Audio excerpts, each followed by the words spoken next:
gentlemen, thank you for being here at the 4th Annual ConspiracyCon 2004 Memorial Day weekend.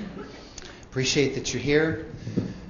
Most of you were here this morning when I made a few announcements about how many of our presenters are solution-oriented. And the person you're about to see is just such a person. He is going to be provided with an introduction, honored today by Jordan Maxwell, an associate and friend of ours here at the conference. And again, about solutions. Look at that symbol right there. Might look a little bit familiar. And I don't use that symbol by accident, and neither is our next presenter, who is also an associate and good friend of Jordan Maxwell. Jordan, some of you know, has spoken at this event and others like it.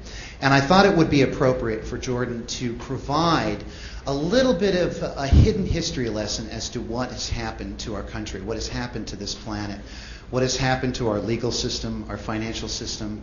He is very knowledgeable about secret societies, symbolism, fraternal orders, all the things and elements and groups that are behind what has happened. And I couldn't think of anybody better to introduce our next guest. So without further ado, please give a warm welcome to Jordan Maxwell. He will be up here for about 15 minutes. Thank you, Jordan. Thank you.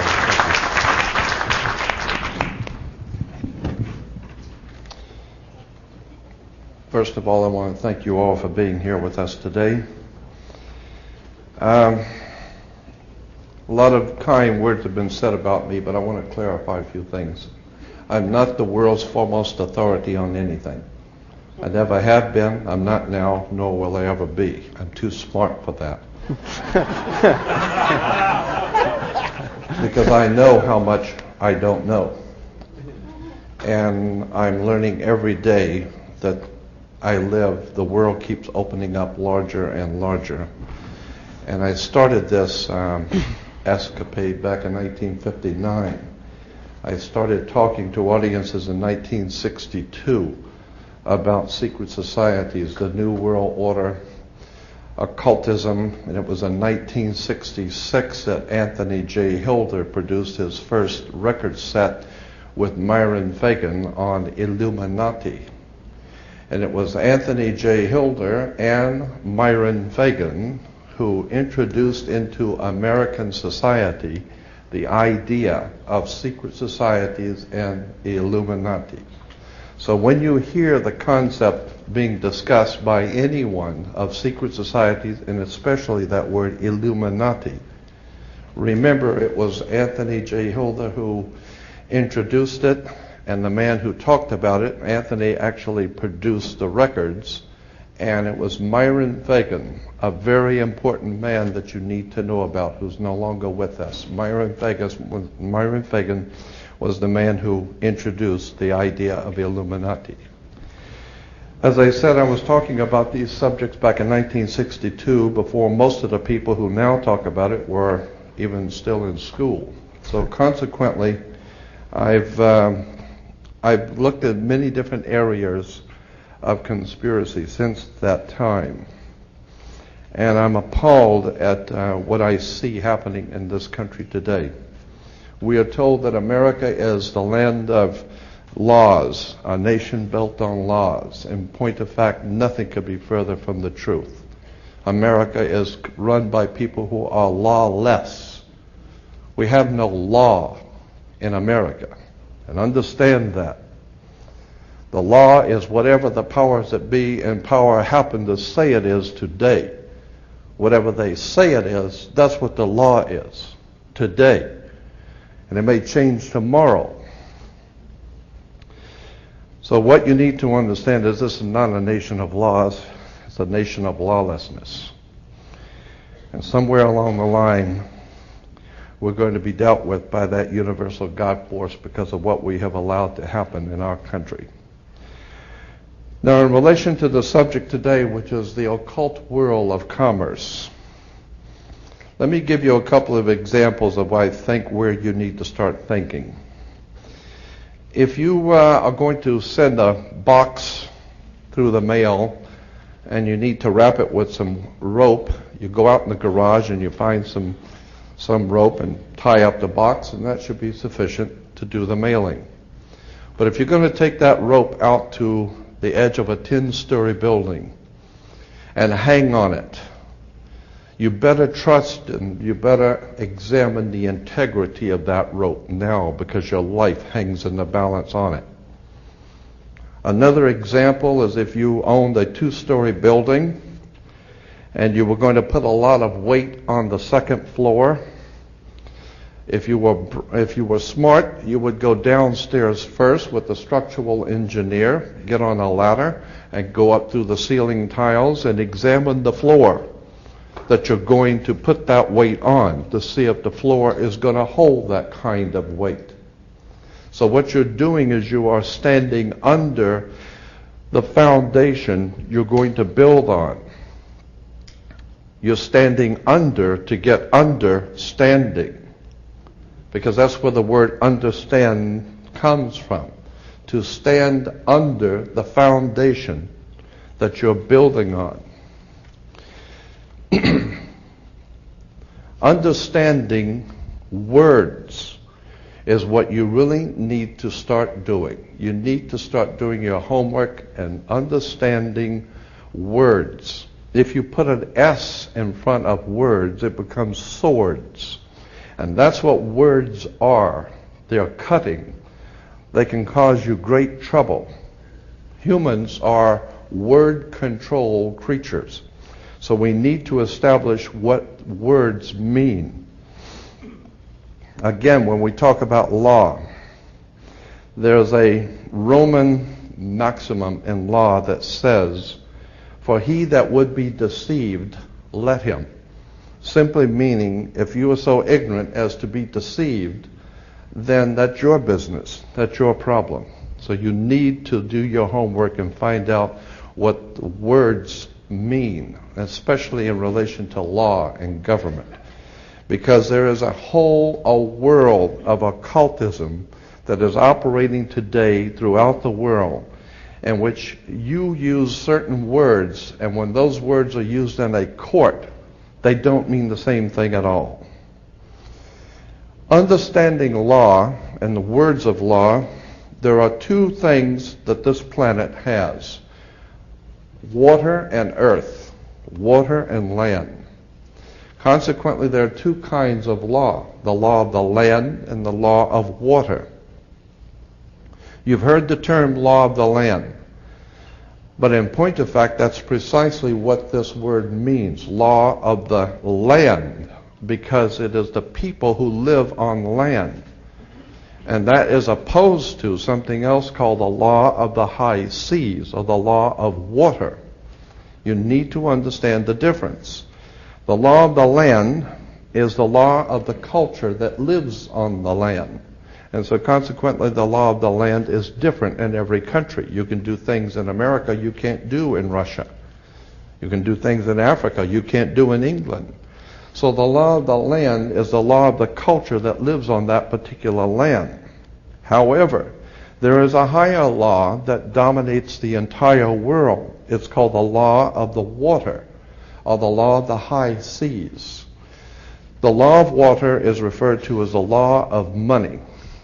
It doesn't matter what color you are, where you're from, or where you live. Money is money.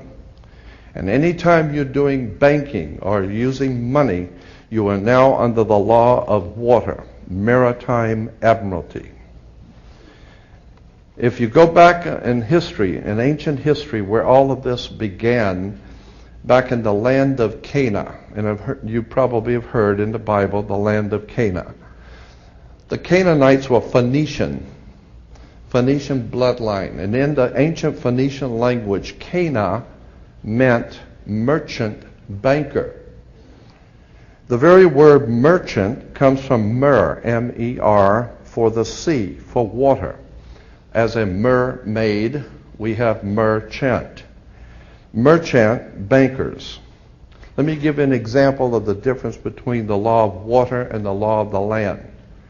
The law of water, as I said, is a law of banking, money, as opposed to the law of the custom of the people or the law of the land. The Statue of Liberty must be put in water. It could not be put on American land as such. It had to be put in the harbor because it's not the Statue of Freedom. It's a Statue of Liberty.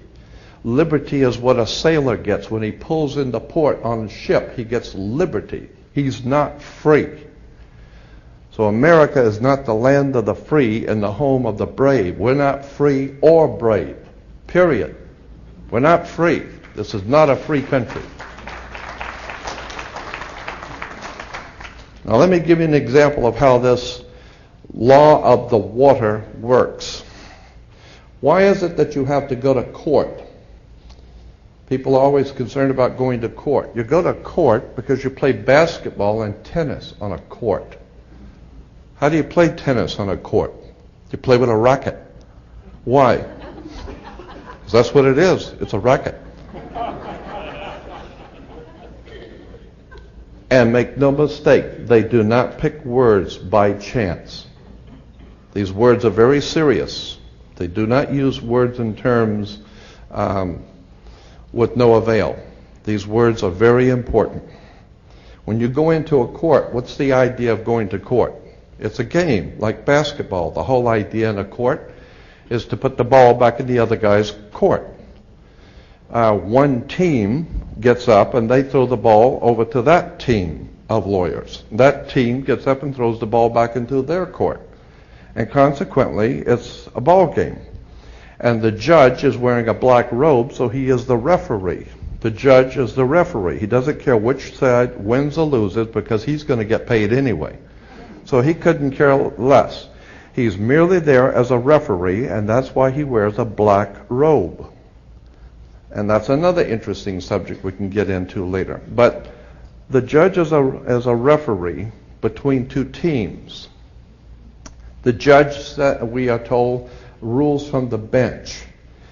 The word bench in Latin is a bank. Therefore, the judge rules for the bank. Where do you find banks? You find banks on both sides of a river. They're called river banks. And what does a river bank do? It directs the flow of the current sea.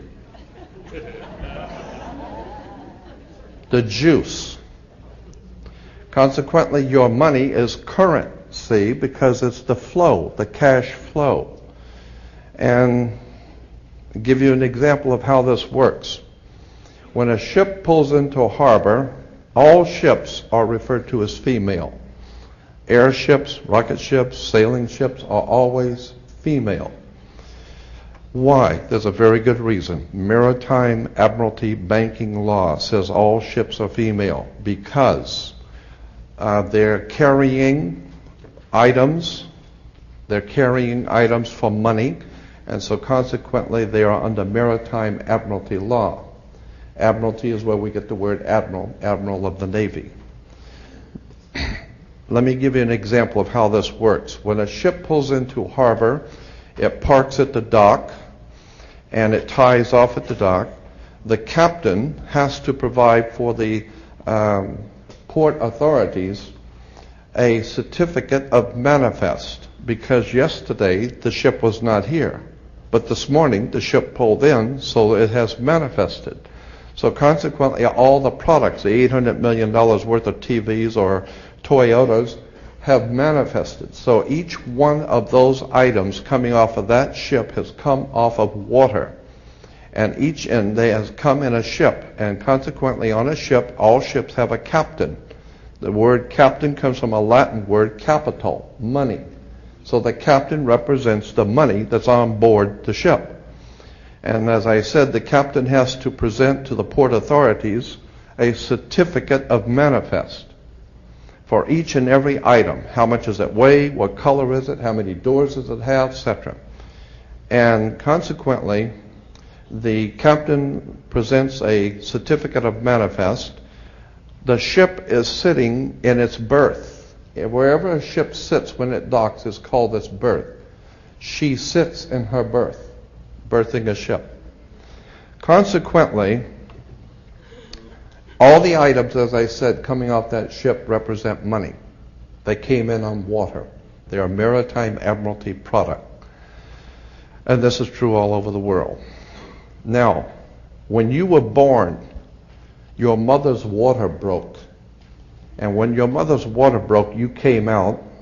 And this is why you have to have a birth certificate, because you are a Maritime Admiralty product under international law. You are considered, your body is considered a Maritime Admiralty product. Your mother delivered you. This is why if you go to Sears and buy a refrigerator, they will ship it to you. They will deliver it. And that's why you were in your delivery room. Your mother was delivering a product. Maritime Admiralty. You came down your mother's birth canal. And once you, and as you're taking one of the televisions or the cars off the ship and it falls down and breaks, that's all right. Sometimes they're stillborn, so consequently you've lost money on that one. Therefore you have to have a death certificate. And it's always signed by the doc. The doc has to sign your birth certificate and your death certificate. All of these words and terms are Maritime Admiralty banking words. And therefore, if you understand lawyers and judges and courts and government are all under international Maritime Admiralty law. All religions, all churches in the world operate under maritime law. This is why all churches are divided into denominations, like 20s and 50s and 100s. Serious. This is why they're called denominations, because all churches are nothing more than the product of Maritime Admiralty banking. It's an extraordinary story of occult treason, high treason and crimes against the state. Make no mistake about it. There has never been a country on the face of the earth as far back into history as you can go. There has never existed a country in which the people rose up and demanded their right to be free. Never. The concept of human, spiritual, intellectual, and physical freedom is a totally concept that has never, ever existed on the earth. The only time that has ever come into existence was the founding of this country, where it was understood that we were sovereigns and we owned our bodies, and consequently, since 1868, we're now on the International Maritime Admiralty law. Think about this. When cowboys in Indian movies, when the cowboys would ride into town, they'd get off the horse, they were wearing guns. How come they could walk into a bar carrying guns? And if two guys got in an argument, they could go out on the street and draw on each other in front of the sheriff's office, and the sheriff would do nothing. How come? How come that men could go out in the street and shoot each other in front of everyone and had nothing be done about it? The reason why is because before 1868, all Americans were considered sovereigns. And that's one of the nice things about being a sovereign, is you have the right to be yourself. And consequently, you need to understand that in one last point I'm going to make before I introduce your speaker, that in 1868 there was a corporation founded. Anyone can incorporate a company. Well, in 1868 there was a company incorporated. And in that particular company, the founders of that company they referred to it as the United States Corporation. And they stipulated that anybody who would be a member of that corporation or work for that corporation would be called not an employee but a citizen. So today, if you are asked, are you a citizen of the United States, what you think you're being asked is, are you lawfully in this country to do business? That's not lawfully what's being asked. They didn't ask you if you were in America. lawfully. They ask you a specific question. Are you, of your own volition, out of your own mouth, testifying that you are a citizen of the United States? Because in that way, citizen of the United States means you are an employee of a foreign corporation operating on international maritime law. So today, the President of the United States is the President of a privately owned company. The company is called United States. And the word president is always a word that is used in corporate law. Banks have presidents. All companies have presidents. So there's a corporation called United States, privately owned, and it has a president. President Bush is not the president of America. President Bush is the president of a privately owned company. Privately owned, out of England. And you need to understand words and terms. Because I believe that there is a divine presence in the universe that men call God, and one day that divine presence is going to move on the earth, and we're going to see freedom come back to this world. And when it does, you're going to need to understand words and terms and how they have been used to trick you. And that's the speech that today I'm introducing Jason Whitney to give you some ideas about how these words have been used to enslave you. And with that, I'd like to introduce my friend, Jason Whitney.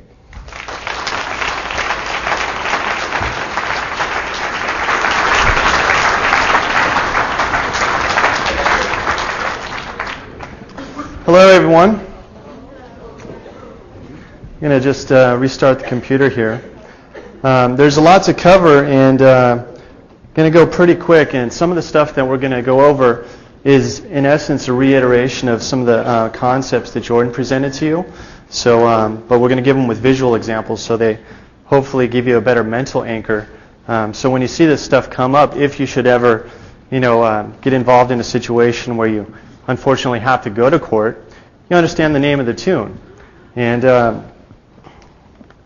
you'll find out at the end of all of this today, it's just business.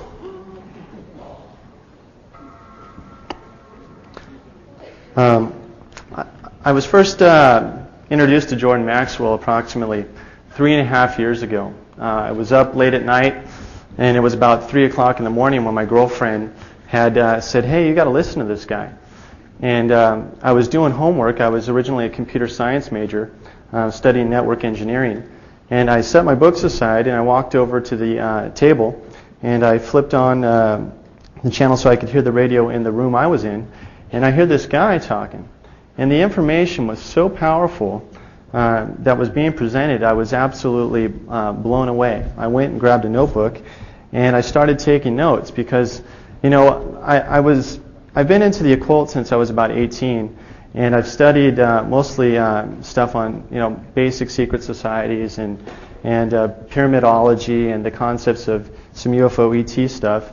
But what Jordan presented on that radio show put the entire world system, whether it be religion, banking, or politics, or UFOs and aliens, and the concept of, the alien ant farm, which is Earth, all into a construct that I could basically see with open eyes, kind of like the Matrix revelation. And, if it wasn't for Jordan, in any capacity, I wouldn't be here today. And certainly...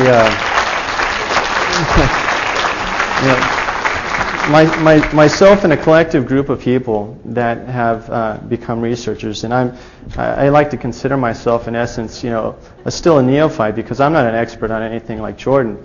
However, so many researchers that we have come into contact with have been facilitated into this particular paradigm as a result of Jordan's research. And like I said, in my particular opinion, Jordan is truly the godfather of occultism. So just wait for this machine to boot up here so I can get to the good stuff.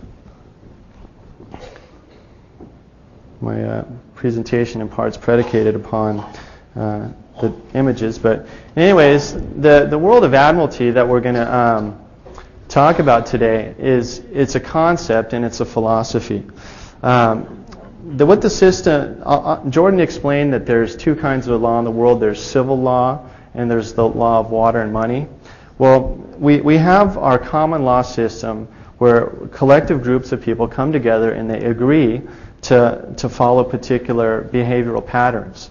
However, the banking system, or the banksters or gangsters or whatever you want to call them, have collectively, through thousands of years, have set up a situation where they can manipulate people to superimpose a legal system that is not based entirely on law, it's based on commerce.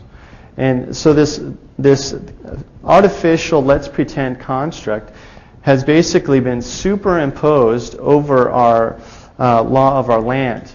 And as we'll get into it, I'll explain that, or I'll try to demonstrate further that we are not operating in a common law system anymore, although the common law is still here and we need to understand how to access it and how to use it to our advantage. But most people, unfortunately, are so ignorant of what the law is or what the codes are or what the statutes actually say and how they particularly apply to them.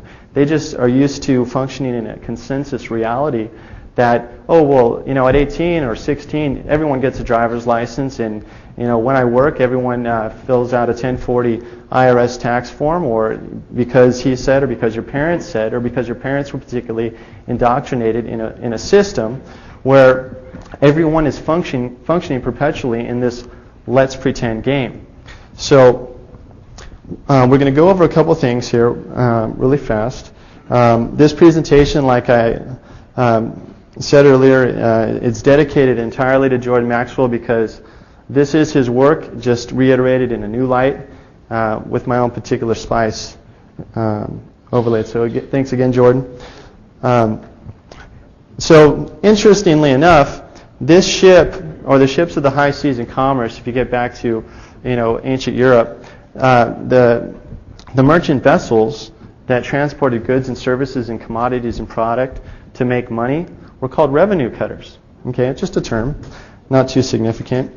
But the whole system is set up about one thing, money, because the banks and the banks, through their politicians and legislational system, they set up a body of laws to further extract money, or set up a system that money is always flowing up. It's being extracted out of your bodies, out of your sweat equity, out of your labor. So the whole thing is based about one thing, commerce. Okay, Jordan said in ship, when a ship is pulled into a dock, it's docked. And we go back to what happens when a ship pulls into a dock. It has to present a manifest, a certificate of manifest. It's really simple. It's all about forms. Everyone ever see that movie Brazil? Okay. That's pretty much the system we're operating in today, if you take a closer look at it.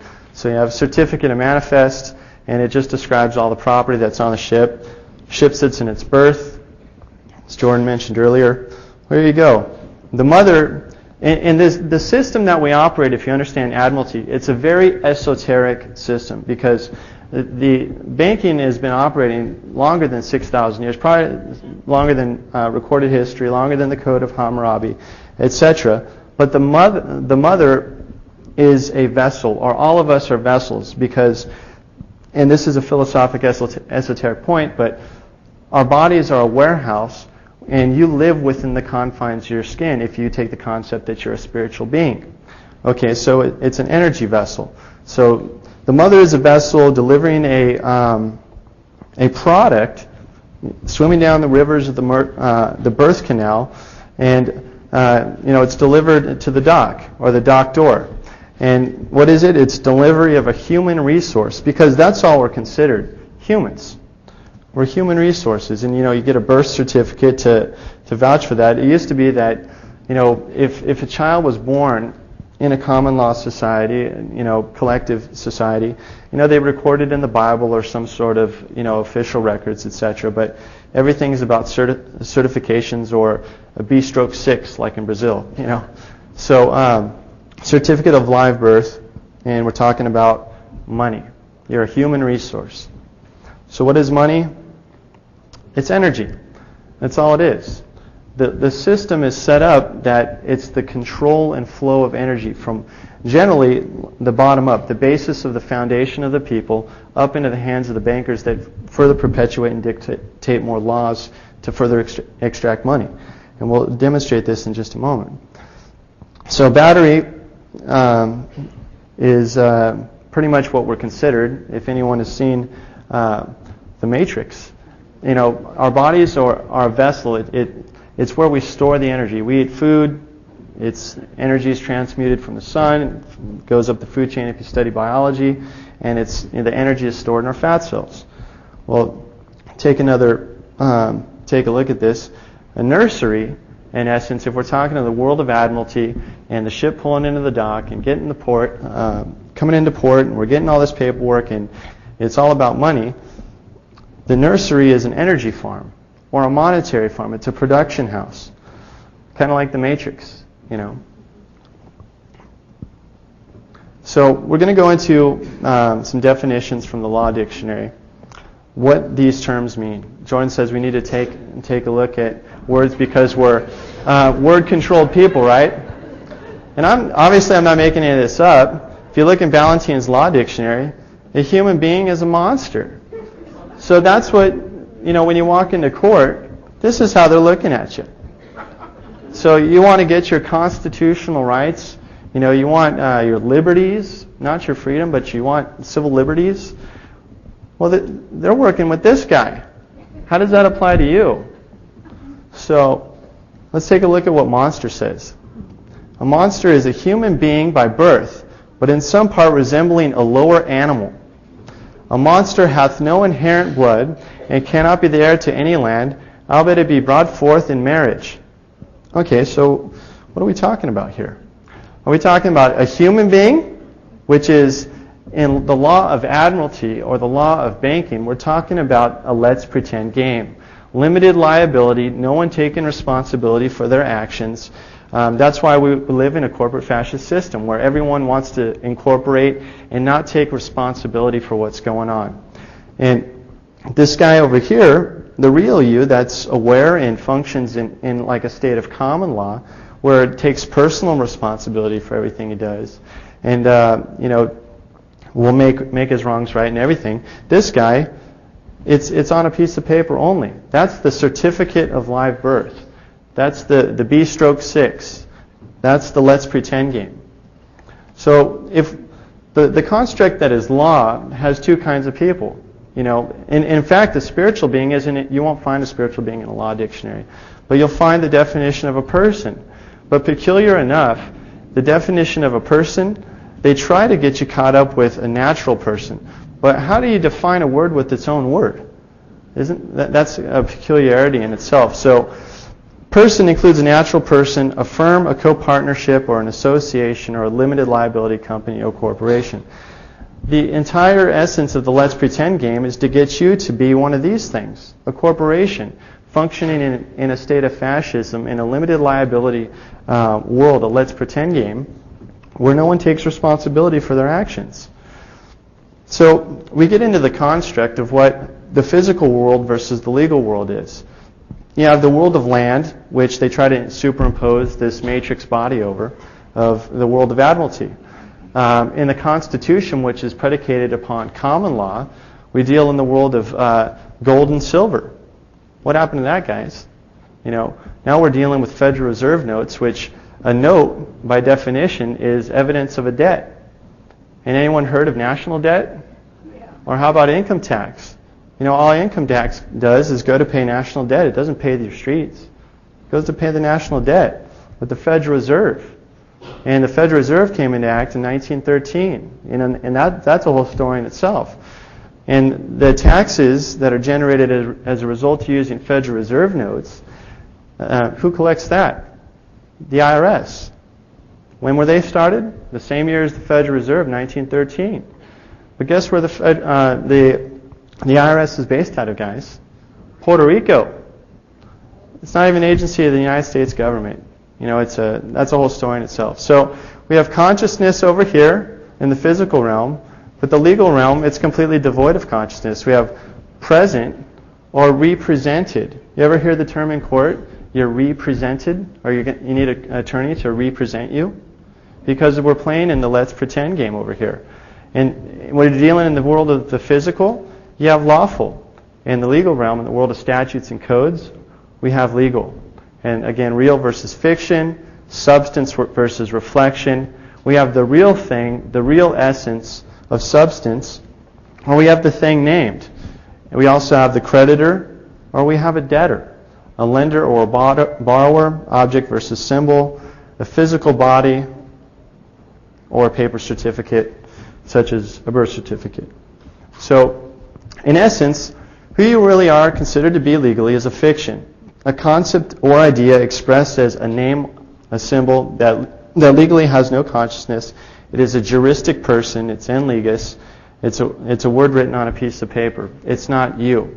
You see, when we're dealing in real law, when there was a controversy between people in society, in like a tribe or a community, if there was a problem, it was, someone would come up to the elders in society, and they would bring you before a committee, and they would hash it out before a committee of like the Sanhedrin. If you take it back several thousand years in the Judaic cultures, they would take you before the Sanhedrin, and you'd have to give your testimony before the Sanhedrin. Each party testifies, right? So if you look at the word testify, it comes from the word testicle, because you have to hold the males, which were the ones that functioned in commerce. The women were excluded from that. They hold on to their testicles, and if someone's caught lying, what they were holding was what they would lose. That was one of the penalties. I'm not kidding. So otherwise, it's social and political ostracism, or they can't function in commerce. They become basically a persona non grata. They don't exist. They don't function in that society. They need to move to a new location. So if we're dealing in the world of reality, in the world of spirituality, minus the particular religious construct, the concept is you're having a union between a man and a woman, typically, and you're having a union before your Creator, before your, based on your belief system, and that's all the unification you need, whether it be before a priest or a rabbi or what have you.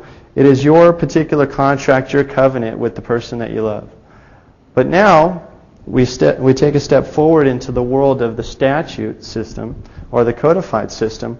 We have the let's pretend game, where you need to get a marriage license. You have to ask for permission to do something you would normally do based on your own accord and before your creator force, or your particular religious or philosophical belief system, whatever that allowed for. But now we need to ask for permission from the man if you can have this relationship. Why?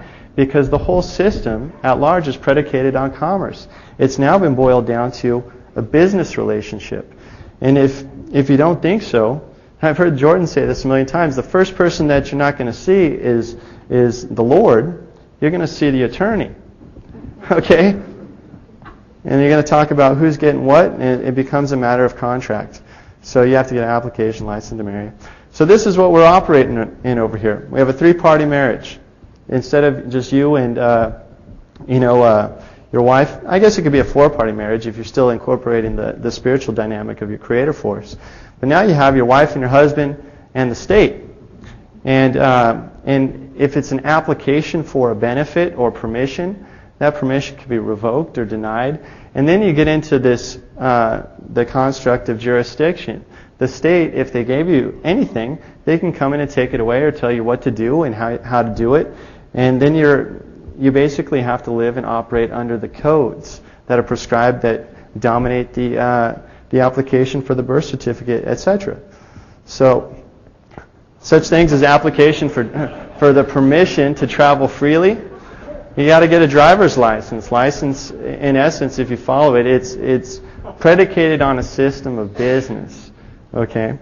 I just thought that would be funny. Yeah, and the name is all caps, and we'll get into that stuff a little bit later. License is certificate or the document itself which gives permission, authority, or liberty given to or forbear for any act. So what we're talking about here is, anyone heard of just getting up on their own free will and accord and going somewhere because they just cared to do it? or maybe it's a necessity, you need to go somewhere to get food and survive. You have an inherent system of rights that are bestowed upon you by the Creator, that predicated on natural law principles. What goes up must come down, etc. But again, the world of Admiralty, or the guys that are considered or interested particularly in one thing, how to extract the wealth and power from the energy sources, which are the batteries that are you. Because all money in society nowadays is generated as a result of your potential and what you put into the system. Because Federal Reserve notes, they have no value whatsoever. They're backed entirely on the full faith and credit of the U.S. population. So without you backing these things up, they have no value at all. So in order for you to use this money in society, you have to get up and work every day and put something into the system. And what you reap, you'll sow. So the system cannot perpetuate itself without you. So what is the vehicle that is the courthouse? Well, the courthouse is a very fascinating thing. It's a primary facility that I like to call them chop shops, meat grinders, or wood chippers. But these entities or institutions or systems are the primary method or modality, or one of the primary methods or modalities by which your sweat equity is extracted out of you on a consistent basis. We take it from the ground up as something petty as parking tickets. Although parking tickets aren't particularly handled in court, they can be, and we'll talk about how you do that later. But parking tickets or traffic tickets and parking tickets are the number one generators of indirect taxation or revenue in the state of California. Period. If you look at the numbers, you will be appalled.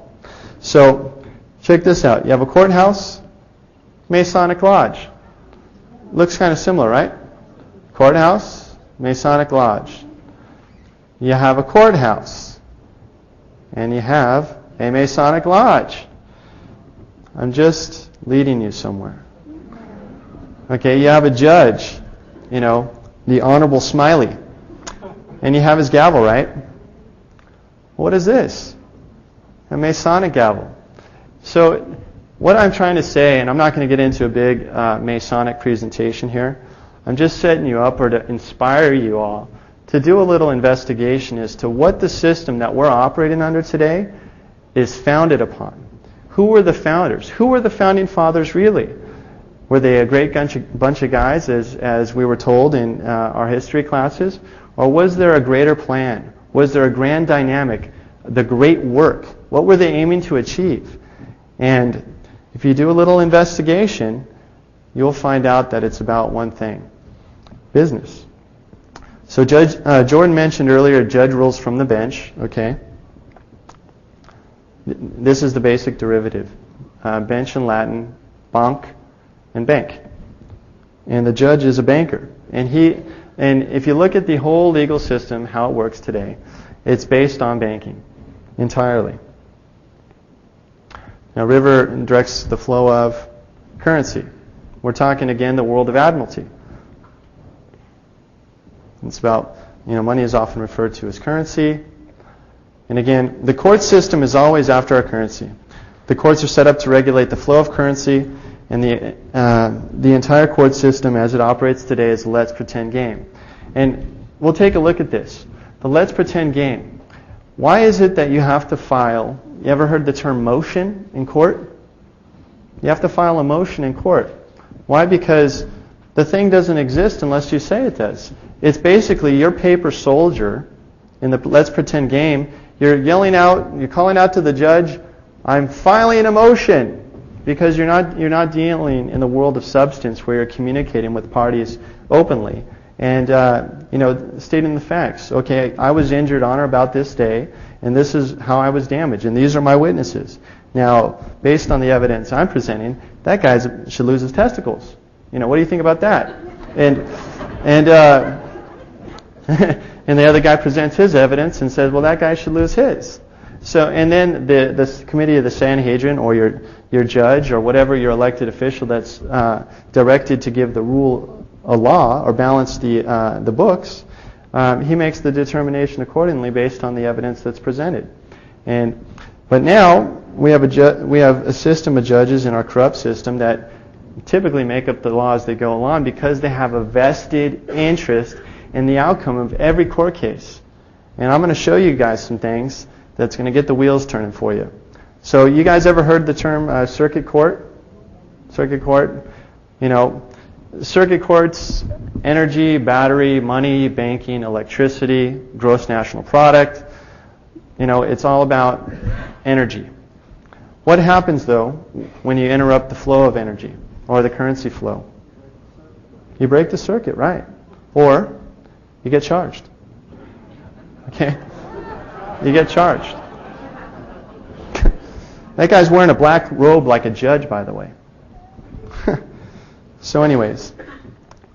Okay, but when you go to court, or when you go to court, you're charged with counts 1, 2, and 3. And the judge is a bank. But if you look at the etymology, the concept or the term counts 1, 2, and 3 are actually accounts. Why? Because the judge sits on the bench and he's a banker. It's all about the extraction of your sweat equity, and we're proceeding forward to why. Okay, what happens when you hire an attorney to represent you? Mr. Shyster here. Again, why do you need to get an attorney? Because the whole thing is a let's pretend game. Because the attorney, if you take an analysis of it, we're dealing with attorneys, not counselors in law, not lawyers particularly. We're dealing with an attorney that's there to represent the certificate or piece of paper, the artificial person or the natural person that cannot stand and speak for himself properly, or the presumption is so unless you rebut it. So he's representing the artificial legal fiction, the reflection, the thing named the debtor or the borrower, because why? We're dealing in banking. You're there. Most of the court cases or lawsuits are of and pertaining to money, are they not? Why else do you go to court? All crimes are commercial. If you look at the legislation and the codes, everything boils down to a dollar value. And in fact, I have, not with me today, I have a case, the president of Tyco, he was convicted in court, and he was awarded, or the sentence was like a $25 million fine, or the end result was like $25 million fine or something like that. If he didn't pay it, he was going to jail for life. What did he do? He whipped out a check, cut it, paid it to the court, and the game was over. He didn't go spend one day in jail because it's based on bookkeeping entries, the entire thing. So if you got enough money, as most of you have an inherent understanding, if you got enough money, you're not going to jail because you can get lots of attorneys to represent that piece of paper to make a deal with the judge or to properly represent you, such as OJ, and get off. Okay, so when you hire an attorney,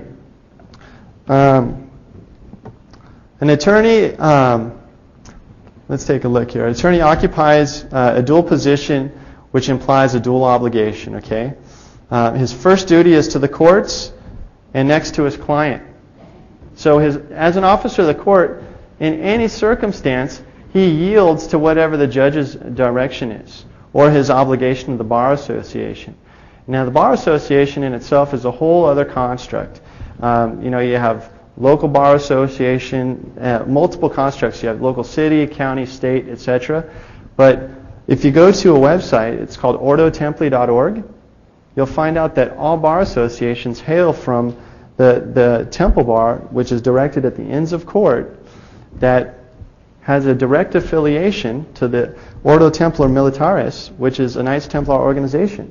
And that contract, that covenant to direct all bar associations on the planet is issued through what's called a letters patent. And you guys can look up that term later. But it's a contract that's set up based on the Knights Templar. Who are those guys? Those guys are the guys that founded what's known today as our modern banking system.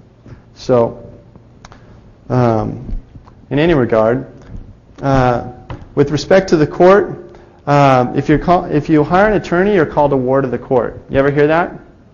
As an operation of law, if you hire an attorney, you're considered a ward of the court. But if you look up the definition of ward of the court, it's infants or persons of unsound mind. So how many of you guys hired an attorney and said, geez, what an idiot I was. Get this guy.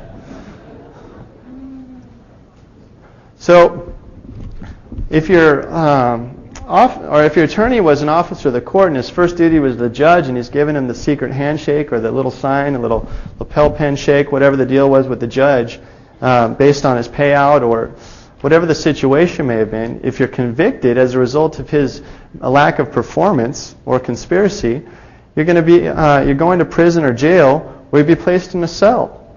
Okay? A cell. A cell. But however, again, remember the concept.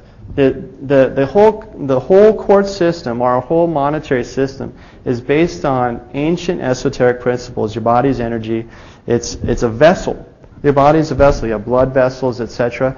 And you're traveling on the seas of commerce.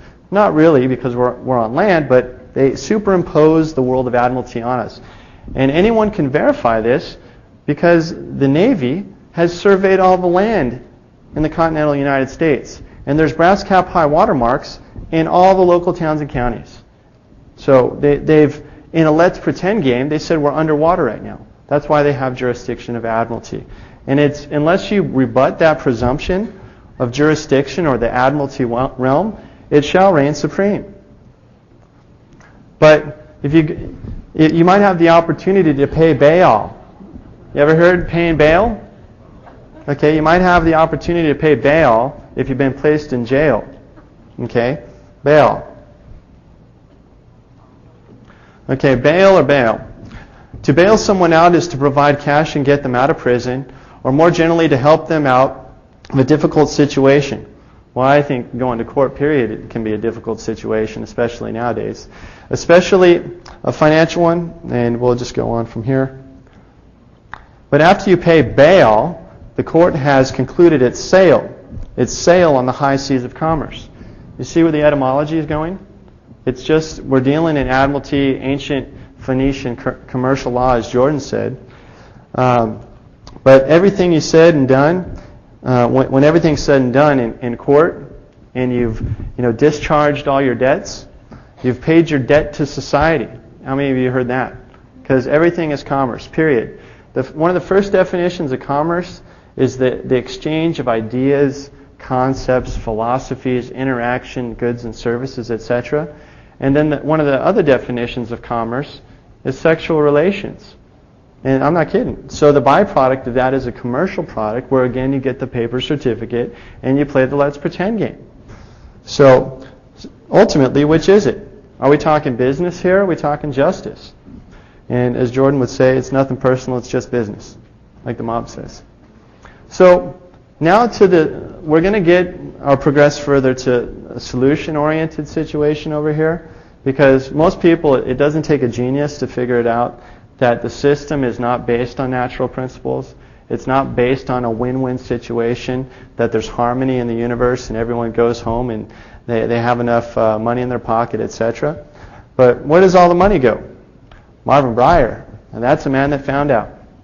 Marvin Breyer is an I don't want to say Bank of America employee, but he worked for one of their subsidiaries, and he's a COBOL programmer. And he's the guy that designed the foundational computer systems, or the code that transfers all money and etc. and balances the books at the end of each day. Well, Marvin unfortunately had a very rough situation where his daughter, her child was about to be stolen from the Department of Social Services or one of those particular agencies, and Marvin could not stand the pain to see that happen to his daughter, because his daughter in his life is everything to him. She's the capstone on his life's pyramid. Anything and everything for his daughter. So what Marvin did is he did a little homework.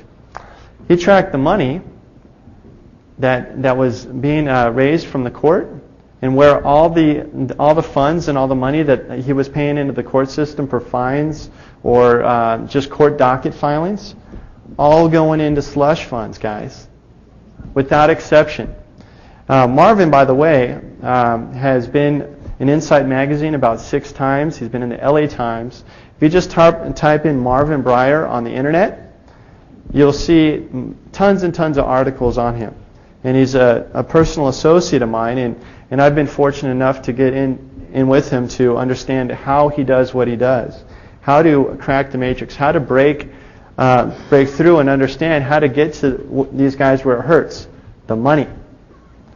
So if you track the funds that are paid to the court, without exception, at least we haven't found one. And certainly we wouldn't be arrogant enough to say that it's not entirely possible that it might go to the proper directory where the funds are supposed to be appropriated.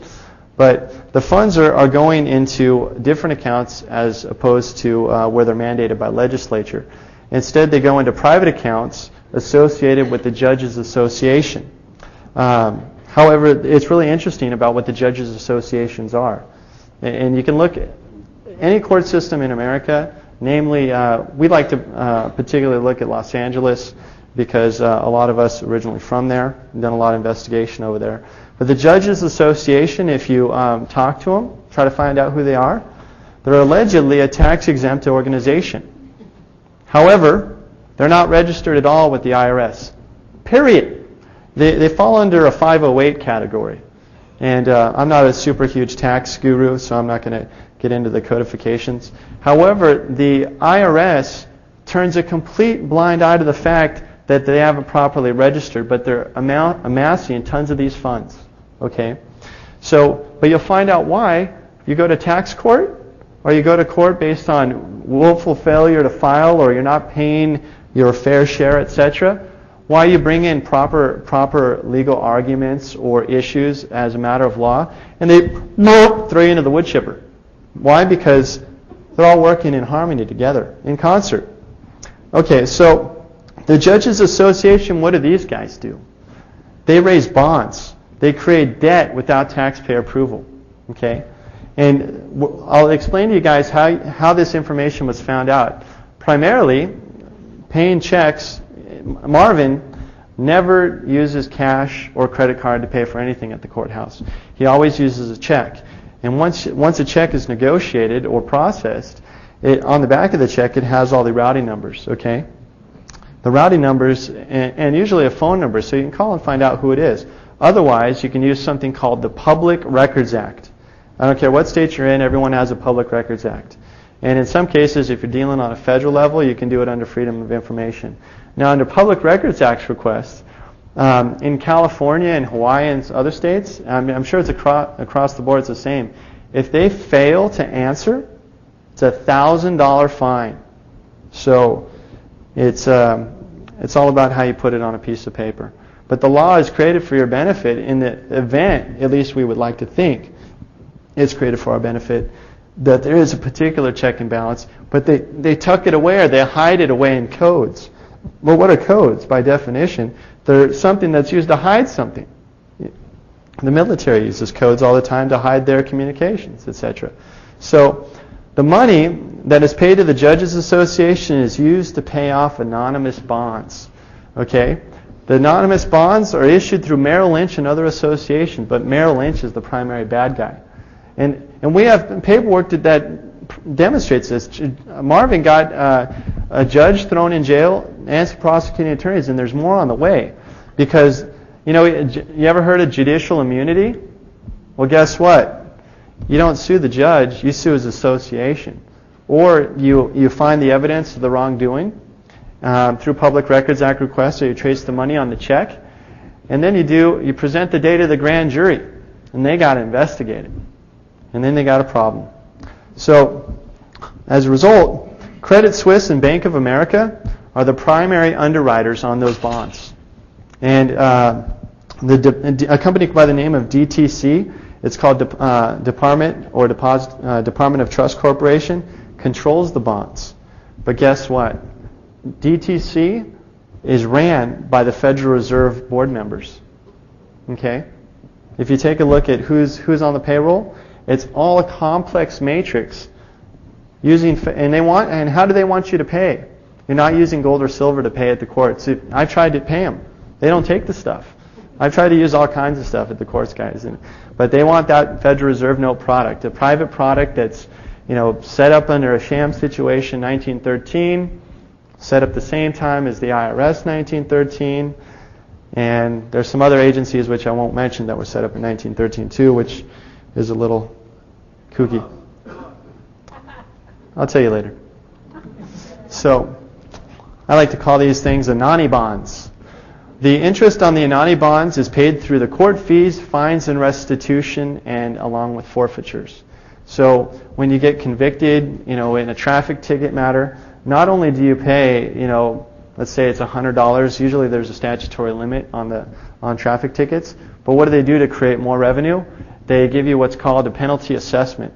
Last time I checked that I was in court was 170% penalty assessment. So you pay an additional 170% on the top of the $500 fine for traveling down the highway, or on the high seas, as they would call it, etc. So the credit rating of the anonymous bonds that are issued by Merrill Lynch in association with Bank of America and Depository Trust Corporation, in association with the Federal Reserve, who is in association with the IRS, based out of Puerto Rico, is all based. The credit rating's performance is based on, or determined by the courts or the banking business ability to arrest, prosecute, and convict, or with respect to civil matters, litigate. So what we have here is a perpetual meat grinder that's feeding off itself. It's infinite because it's a system that is endlessly perpetuating itself, and the more you use Federal Reserve notes, the more there's national debt, the more money that needs to be paid to the IRS. But let's take a further look at what the bonds are for. The bonds, the finance payment to contractors for the building of more courthouses. Okay, so what I'm saying is it's perpetual. They do more than courthouses, but that's the principal amount. Well, they're probably all in concert. Not even probably. I mean, the buildings look the same even. So, but they also build things as post offices. Now, interestingly, in the city of Van Nuys, the Van Nuys courthouse, Marvin Breyer found out that the entire courthouse, was bought for $5 by a judge.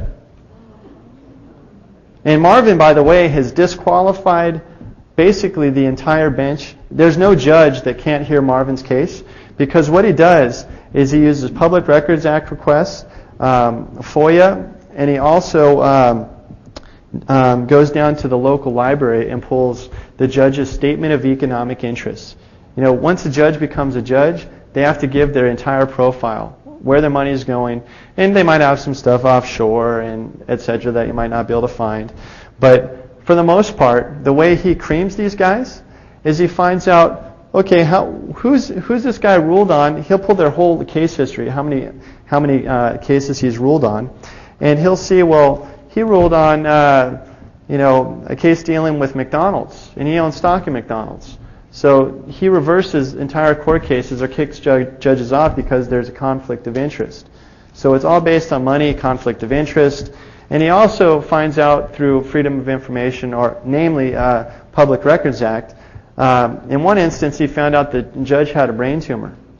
But he's still making all these decisions off the bench. And he walks right into court, especially when he's powered up about their conflicts of interest or he's tracked the check. What he does is he'll buy like one page of the docket, costs $1. The next day he'll go back and buy another page of the docket. And what'll happen is none of the checks that he's using to reflect pages of the docket being bought are not showing up when he has all the invoices reflecting that he's purchased the stuff. So, and then he tracks the money, finds out that it's going to the Judges Association, etc., and he generates more conflicts of interest. And what Marvin will do is he'll go into someone else's court case. Say your court case was litigated on like 6 months ago, and you already got the book thrown at you. He'll go in and buy a page of your docket and track where the money goes, and finds out that it went to the Judges Association, and he'll file a complaint against the judge, and he can get your whole case reversed based on conflict of interest. The judge is going to jail, and your case is reversed non-pro-tunc, as if it never happened. So, but the principle that the reason why I'm trying to present this information, because these guys have inherent weaknesses. And our system, and I believe in the concept of law as agreement between the parties based on natural law principles. Whether you look at the Bible or any particular belief system, there's common natural law principles that if most people never violated, we never have a particular problem. So in any regards, you hit them where it hurts, and it's the money. Because anytime these guys are fooling with money, they have a bad habit. And it's usually as a result of their misappropriation of funds. And you guys want proof? Here's a sample of the couple of checks that were cut from the Judges Association. This one is only $71.60, but we have others that range from several thousands. And but it doesn't take $571. But we have some that are got a couple extra zeros on there. But the whole point is, all it takes is 1 cent to be misappropriated for the guy to go to jail. Yeah. My stepmother used to work for a judge in a courthouse, and they couldn't even make a photocopy of something for anything other than what was required for their particular office. Otherwise, it was considered a misappropriation of funds, and it was a felony. So 1 cent is all you need. So this is an example of Marvin's slush funds. If you guys do a Google search, you'll find endless articles about Marvin and what he's been able to do. This is the end of the basic essence of my presentation, but I'm going to talk to you guys more in detail about how to do Public Records Act requests. But in relation to the PowerPoint, as in the words of Jordan Maxwell, you better go back and do your homework.